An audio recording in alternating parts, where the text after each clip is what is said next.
바울이 로마서를 기록했는데요. 1장부터 보면은 예수 그리스도는 율법과 선지자의 증거를 받고 오신 분이다.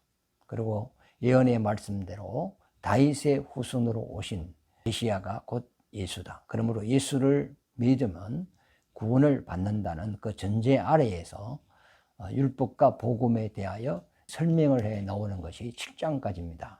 율법은 죄를 깨닫게 하는 것이고 그 죄인에게 선지자는 메시아를 소개하는 장면들이 나오고 있어요. 바울도 바리새인으로서 율법을 철저하게 지키는 사람인데 율법의 용무와 정의를 바울은 제대로 잘 깨닫지 못하였습니다.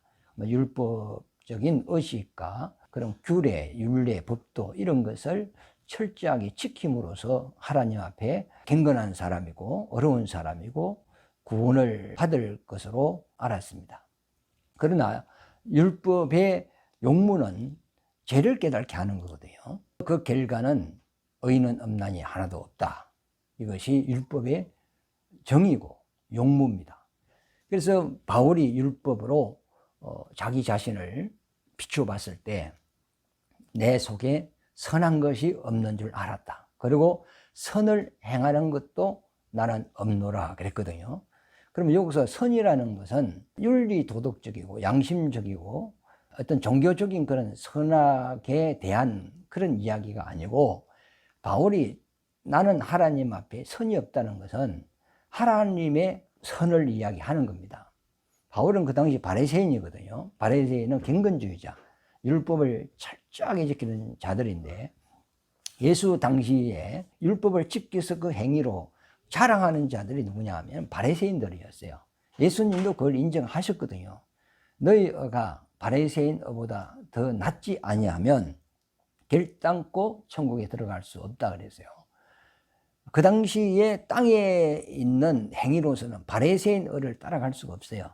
이스라엘 백성들도 그 바리새인들은 의인이고 하나님 앞에 옳은 사람이고 선한 사람이다. 이렇게 누구든지 다 그렇게 인정을 했습니다. 그런데 그 많은 무리 앞에서 예수님이 너희 어가 저 바리새인보다 더 나은 어가 아니면 천국 못 들어간다거든요. 그러면 바리새인도 천국 못 들어간다는 거예요.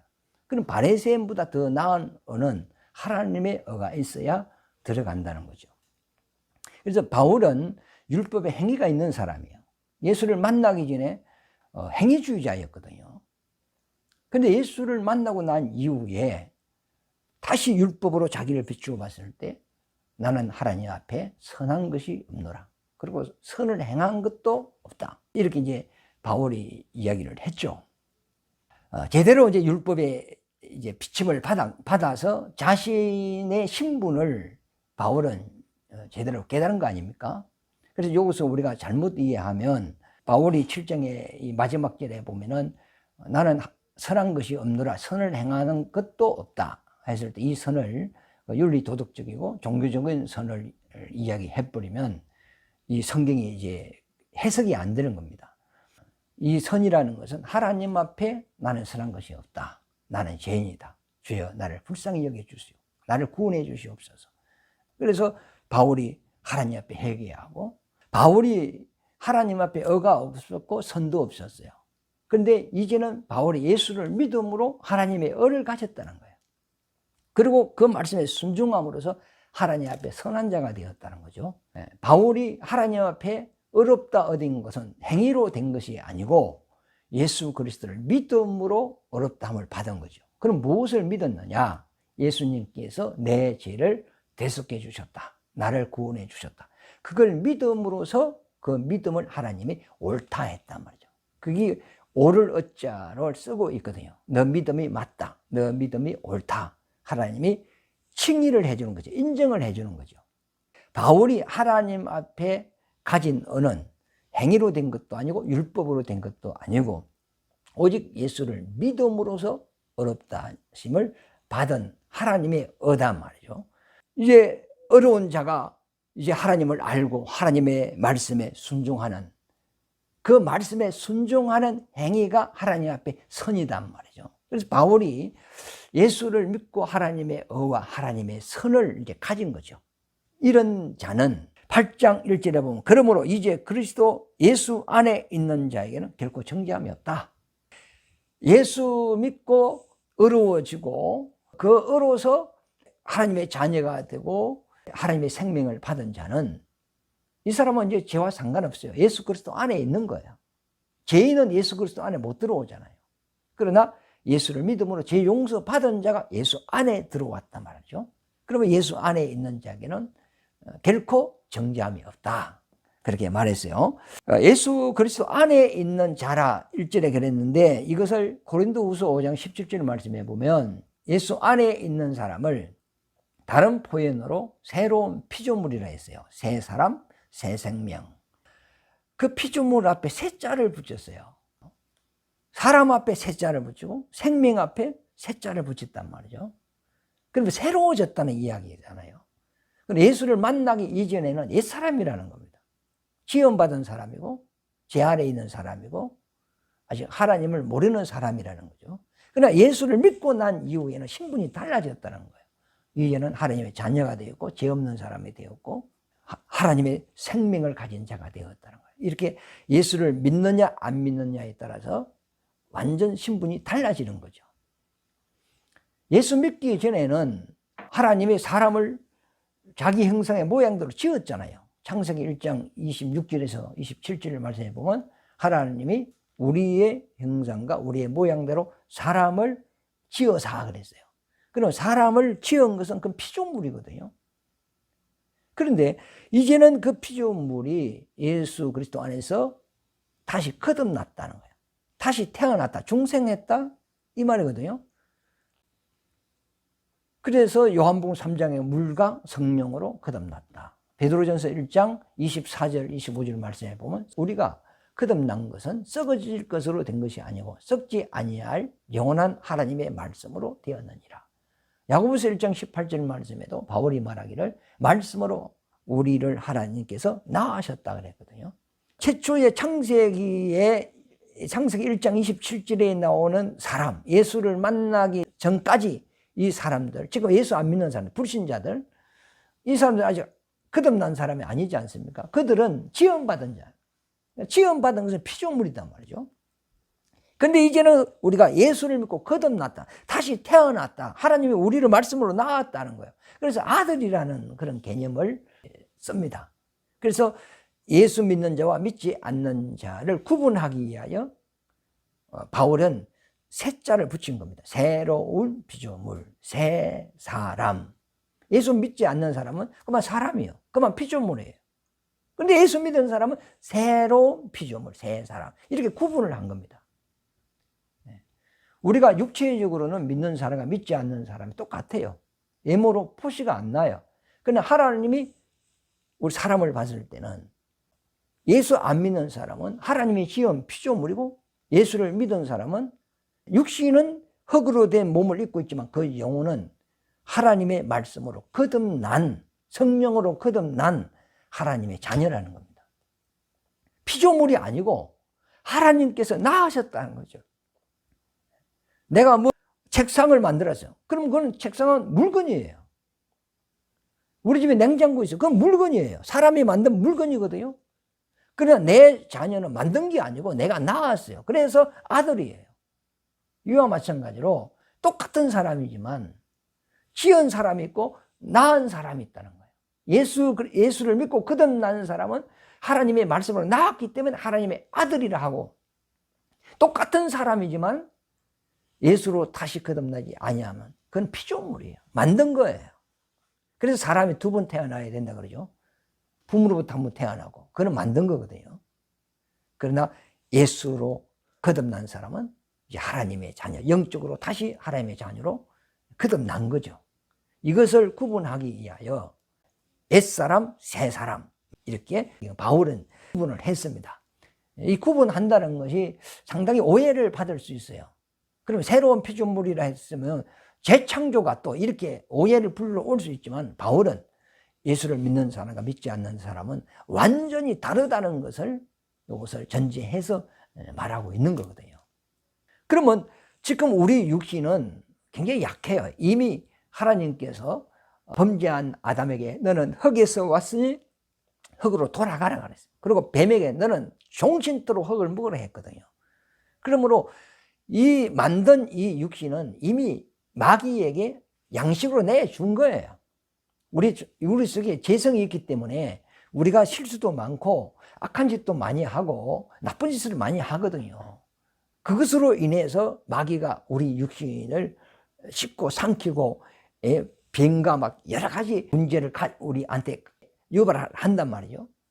그러니까 우리 육신은 살아가는 데 있어서 상당한 어려움이 있지만은 내 육신 속에 있는 내 영혼은 이제 제 아래 있지 않아요. 하나님의 생명을 가진 자고 거듭난 자고 하나님의 자녀예요. 그러므로 결코 내 영혼은 정죄함이 없다는 거예요. 예수 안에 있는 사람은 정죄함이 없다는 거예요. 이 사실을 성령이 증거해 준다는 거죠. 그 8장 2절에 보면 이는 그리스도 예수 안에 있는 생명의 성령의 법이 죄와 사망의 법에서 너를 해방하였습니다. 성령께서 너는 죄로 인하여 죽을 수밖에 없었는데 예수님이 오셔서 너 죄를 사하시고 너를 사망에서 해방했다는 것을 성령이 우리에게 증거해 준다는 거죠. 나는 이 사실을 몰랐으나 성령이 증거해 줌으로 알게 되었고 이 확신을 갖게 되었고 이 믿음을 갖게 된 거죠. 그래 성령의 증거를 받은 사람은 자기가 구원 받았다는 것, 그런 어떤 믿음에 대한 확신이 자기 속에 있는 거예요. 옆에 사람이 당신 구원 받았어, 그 말을 들으면 기분 좋지만 그 사람이 나를 확증해 주는 것이 아니고 내 믿음을 확증해 주는 것이 아니고 성령이 나를 확증해 주셨단 말이죠. 예수 믿는 사람은 자기 속에 증거가 있다는 거예요. 이 확신이 있다는 거예요. 그 확신을 가지고 있지 않는 사람은 믿음에 문제가 있는 거거든요. 자기 속에 기름 부음이 있고 성령이 증거해 주는 말씀이 있고 그러므로 하나님도 알고 천국도 알고 영적인 세계도 알고 사람은 영적인 존재라는 것도 다 아는 거거든요. 그러니까 이런 영의 세계, 눈으로 본 것도 아니에요. 그러나 성령의 증거로 말미암아 그 영적인 세계에 대한 확신을 가지고 있는 거죠. 그래서 1절에 보면 예수 그리스도 안에 있는 사람은 결코 정죄함이 없다. 그걸 우리가 어떻게 알았느냐? 2절에 보면 이 성령께서 죄와 사망의 법에서 우리를 자유케 했다. 해방했다. 그러므로 나는 죄가 없다. 죄 용서받았다. 그리고 나는 이제 하나님께 속해 있다. 나는 피조물이 아니고 하나님의 말씀으로 다시 거듭난 하나님의 자녀다. 이런 확신이 자기 영혼에 막 새겨져 버렸단 말이에요. 이걸 부인할 수가 없는 거죠. 그러므로 비록 믿는 사람은 이 땅에 머물지만은 내 영혼은 하나님께 속하 있고 육체는 땅에 속한 거죠. 그러니까 땅에 속한 육체와 하나님께 속한 내 영혼이 지금 두 개가 결합이 되어 있는 거예요. 그래서 마음으로는 천국을 바라보고 하나님을 사랑하고, 그래서 육신으로는 또 이 세상에 의지하고 살아야 되고, 두 생각이 있는 거죠. 양심도 신앙 양심, 하나님을 앙망하고 믿고 신뢰하고 그런 신앙의 양심이 있고, 또 일반 양심, 또 이 세상에서 내 육신이 살아가는 그런 질서적인 그런 윤리 도덕적인 그런 양심, 일반 양심도 있고, 두 마음이잖아요. 한 마음은 하나님께 있고 한 마음은 또 이 땅에 육신에게 이 땅에 있고, 그래서 너 마음에 있는 곳에 너 보물이 있느니라. 예수 믿는 사람은 이제는 육신을 따르지 않냐고 영을 따라 산다. 내 영혼이 지금 살아있다면, 죄 용서받고 하나님의 자녀가 되고 거듭나서 진리를 안다면 이 사람은 결코 육신을 따라 사는 것이 아니고 세상을 쫓아 사는 것이 아니고 영을 쫓아 산다. 성령을 쫓아 산다. 다른 말로 하나님의 말씀을 따라 쫓아 산다. 그러니까 벌써 마음이 하나님을 믿고 하나님을 따르느냐, 아니면 세상을 믿고 세상을 바라보고 세상의 꿈을 가지고 살아가느냐, 이게 이제 갈라지는 거죠. 그래서 3절에 보면 율법이 육신으로 말미암아 연약하여 할 수 없는 그것을 하나님은 하시나니. 우리는 육신이 연약해서 율법을 지킬 수가 없어요. 그러나 나는 할 수 없으나 하나님은 하신다는 거예요. 그럼 하나님은 어떻게 하셨느냐?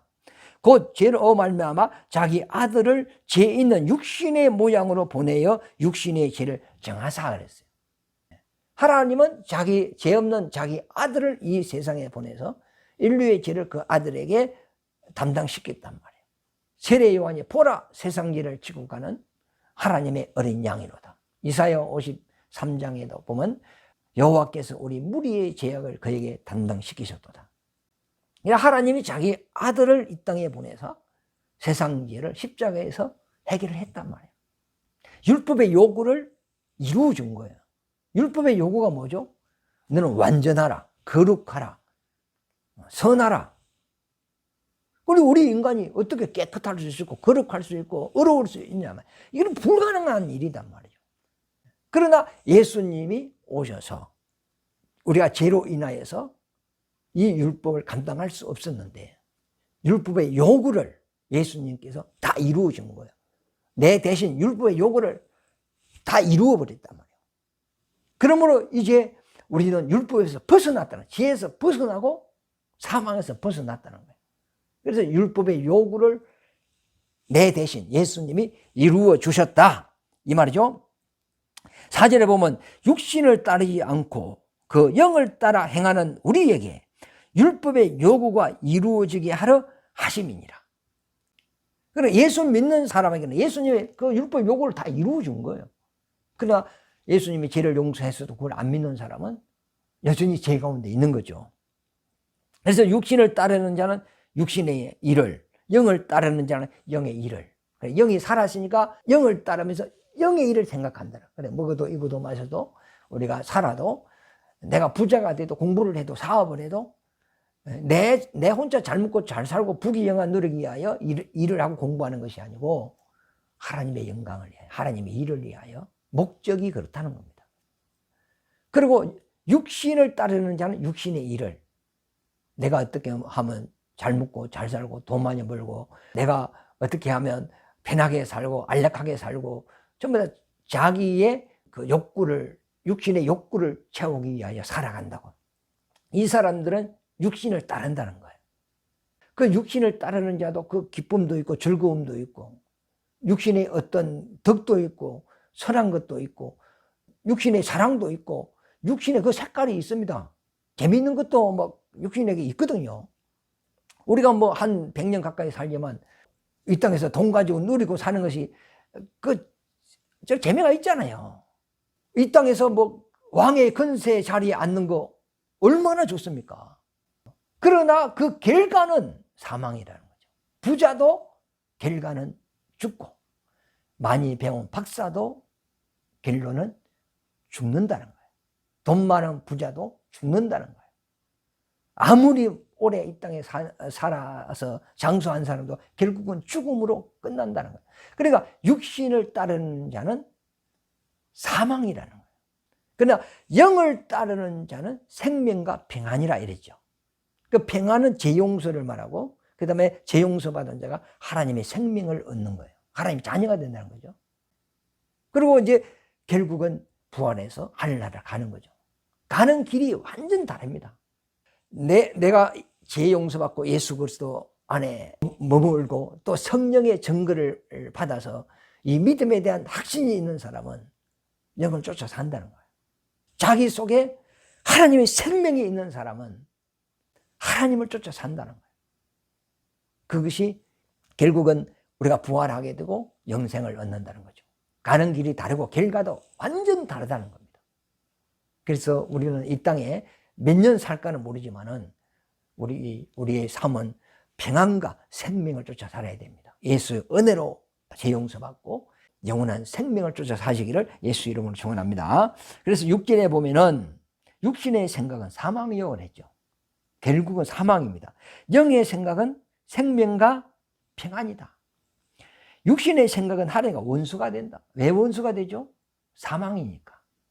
하나님은 생명이다 말이에요. 그러면 생명의 반대는 사망이니까 하나님과 반대되는 길로 가는 그것은 원수입니다. 원수. 하나님과 반대쪽에 있는 거 마귀가 있는 거거든요. 마귀 쪽으로 가는 게 하나님과 원수라는 겁니다. 비록 이 땅에서 그가 출세를 하고 영광이 있다 할지라도 하나님 없는 삶을 사는 그것은 이미 어두움이요. 그는 하나님과 원수다. 그러니까 육신의 생각은 하나님과 원수가 되나니 이는 하나님의 법에 굴복하지 아니할 뿐 아니라 할 수도 없다. 하나님의 말씀에 순종하지 않죠. 육신에 있는 자는 하나님을 기쁘시게도 할 수 없다. 그러나 영에 속한 사람은 하나님을 기쁘시게 한다. 하나님의 말씀에 순종한다는 거죠. 육에 속한 사람은 하나님의 말씀에 굴복하지 않습니다. 그러나 영에 속한 사람은 진리를 따라 사는 거예요. 그걸 믿고 그걸 의지하고 힘들고 가난하고 어려움 있고 문제가 있다 할지라도 살아가는 게 힘들다 할지라도 진리를 붙잡고 사는 거예요. 예수님도 그래서 하셨어요. 사도들도 그래서 살았어요. 믿음 있는 사람들은 다 그 길로 갔어요. 자기 속에 확신이 있는 사람, 성령의 증거를 가지고 있는 사람은 다 영을 쫓아 살았어요. 그 사람들이 하나님의 생명이 이른다는 거죠. 12절에 그러므로 형제들아 우리가 빚진 자로 돼 육신에게 져서 육신대로 살 것이 아니다. 사람들은 다 육신을 쫓아 살아요. 돈을 쫓아 살아요. 세상의 행복을 쫓아 살고요. 그게 넓은 길이거든요. 모든 사람이 그리 살아요. 그러나 이제는 하나님께 속한 사람은 육신대로 살 것이 아니다 그랬어요. 이 세상 사람들이 살아가는 그런 사고방식으로 살아서는 안 된다는 거죠. 물질이 우상이 돼서 그거 쫓아가지 말라는 거죠. 12절 그러므로 형제들아 우리가 빚진 자로 돼 육신에게 져서 육신대로 살 것이 아니니라. 13절 너희가 육신대로 살면 반드시 죽을 것이로되 영으로서 몸의 행실을 죽이면 살리라. 하나님께 속한 사람은 이 육신의 이 소욕들, 육신의 어떤 욕구, 하나님과 반대되는 길을 가는 것, 하나님께 굴복하지 않는 것, 그런 생각을 쳐서 복종시킨다는 거예요. 그걸 친다는, 그게 영이 살아있는 사람이거든요. 14절에 무릇 하나님의 영으로 인도함을 받는 사람은 곧 하나님의 아들이라. 너희는 다시 무서워하는 종의 영을 받지 아니하고 양자의 영을 받았으므로 우리가 아빠, 아버지라 부르짖느니라. 성령이 친히 우리의 영과 더불어 우리가 하나님의 자녀인 것을 증언했다는 거죠. 자녀이면 또한 상속자요 곧 하나님의 상속자요 그리스도와 함께한 상속자니 우리가 그와 함께 영광을 받기 위하여 고난도 함께 받아야 할 것이니라. 영을 쫓아 사는 사람은 생명과 평안이다. 그 다음에 영광이 있다는 거예요. 하나님의 자녀로서 상속권이 있다는 거예요. 하늘나라를 상속받는다는 거예요. 그 영광이 지금 이루어지지 않았지만 주님 오시면 그게 우리에게 이루어진다는 거예요. 그걸 소망하며 그걸 믿으며 지금 현실이 안 좋다 할지라도 그걸 바라보고 살아가는 거예요. 그것이 확실하게 자기 영이 사는 사람은 하나님의 쪽으로 가는 거거든요. 죽은 물고기는 물살에 썰려 내려가지만 살아있는 물고기는 그 물살을 헤치고 올라간단 말이죠. 믿음으로 사는 거예요, 세상에서. 여러분 생각을 해보세요. 내가 지금 어렵지만은 20년 후에 내게 1000억이 생긴다면 10년 그 고난이 있는 그거 못 참겠어요? 참을 수 있지. 왜? 소망이 있으니까. 10년 후에 막 1000억이 생기니까 그때는 뭐 정말로 대박 터지는 거 아닙니까? 그거에 대한 확실한 믿음이 있다면 지금 현재의 고난은 우리가 참고 나갈 수 있다는 겁니다. 그러나 미래에 대한 하나님이 우리에게 주고자 하는 그 소망의 영광에 대한 믿음이 확실하지 않는 사람은 중간에 포기하는 거죠. 왜? 현실이 중요한 거니까. 그래서 믿음은 현실적인 것이 아니고 미래적인 것이다. 그걸 이야기하는 거죠. 하여튼 바울은 행위적으로는 자랑할 것이 있는 바리새인이었어요. 그러나 바울이 예수를 만나고 난 이후에 나는 하나님 앞에 선한 것도 없고 선을 행하는 것도 없다. 나는 죄인이다. 그러나 내가 예수 믿고 어려워졌고 이제 하나님 말씀을 쫓아서는 선한 자가 되었다. 그러므로 나는 예수 그리스도 안에 있으므로 결코 정죄함이 없다. 이걸 내가 어떻게 알았느냐? 생명의 성령의 법이 나를 생명으로 인도해 가는, 나를 저 천국으로 인도해 가는 성령께서 내게 증거해 줬다. 죄와 사망의 법에서 나를 해방했다는 것. 예수님이 나를 해방했다는 것. 성령이 내게 확신을 줬고 증거를 줬어요. 인침을 줬단 말이에요. 그러므로 나는 확신이 있다.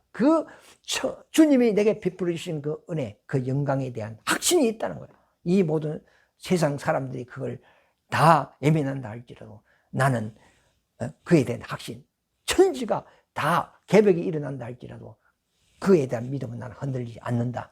그 이야기를 하지 않습니까? 그러므로 예수 안에 있는 사람은 영을 쫓아서 산다. 그 영을 쫓아서 하는 결과는 뭐냐? 생명과 평안이다. 영광이다. 하나님의 자녀로서 하늘의 상속권을 받는다. 그러므로 나는 현재의 고난은 장차 나타날 영광과 좋게 비교할 수 없다. 그걸 이제 18절부터 이야기하는 거거든요. 예수님도 앞에 있는 영광을 보고 십자가를 지셨다 그랬어요. 십자가의 고난만 생각한다면 그걸 칠 수가 없죠. 그러나 그 십자가 이후에 부활이 있고 성천의 산을 보좌에 앉는 그것까지 예수님 다 알고 있었거든요. 그러므로 십자가의 고난을 가정을 걸어가는 겁니다. 이와 마찬가지로 우리가 현실적으로 어렵고 힘들고 한다 할지라도 우리에게는 믿음이 있고 천국의 소망이 있습니다. 우리는 하늘의 상속자입니다. 하늘의 영광을 얻을 자니 우리 모두가 이 믿음을 가지고 승리하시길 바랍니다.